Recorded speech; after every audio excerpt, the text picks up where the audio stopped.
Kinsy was just always such a hard worker, even in any game or in any type of training. She was always the first person to want to get out there and jump into the drill. And no matter how much she was sweating or how hard it was, she would positively yell at her teammates to keep them going, and she would keep going. So she was just relentless in the way that she trained and the way that she pursued success. I don't think Kinsy understands the concept of losing or of being in a situation that she's not supposed to win. She completely embodies we can, we will. In any game, we could have been up against a team that had 6 Division I 6-foot players, and Kinsy would have just gone out there with every fiber of her being thinking, we've got this game. Even when sometimes as a coach, I'm like, well, I hope we got this game.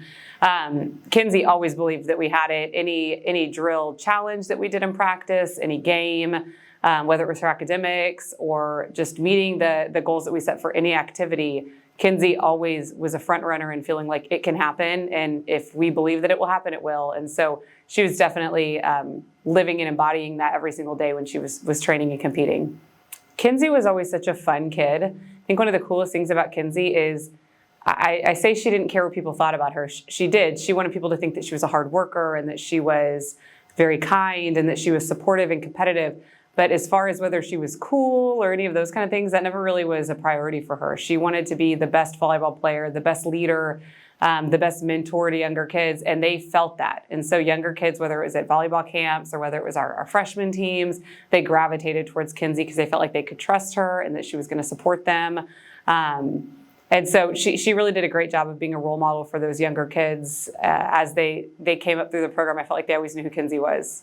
Kinsy she was such a joy to coach, and she's just, you always remember kids over the course of the years, but you don't remember all of them and every part of them. Kinsy is one of those players from Barbers Hill. When I think back on my coaching career there is the handful of kids that just stick with you, and she's one of those for me. She worked so hard during her time there. She was always growing and trying to improve herself. She went and played in college and had success there, and even through adversity was able to continue to grow and improve herself. She's come back, and she's a grown-up now. She's working jobs. She's coaching at AVA. And it's just fun to see that, consistency and the fact that she's continued to compete and grow and nurture her love of volleyball. It's what she always wanted. And so now coming back full circle, seeing her being inducted into the Hall of Honor after the success that she's had and the fight that she's gone through to be where she wants to be in volleyball, I think is just so great, especially with the leadership that she showed. It wasn't always about being cool. It wasn't about being popular. It was about being a good person, a good athlete, a good leader. And so I think it's a really great representation of Barbers Hill volleyball and the we can, we will philosophy for Kinsy to be inducted into the Hall of Honor.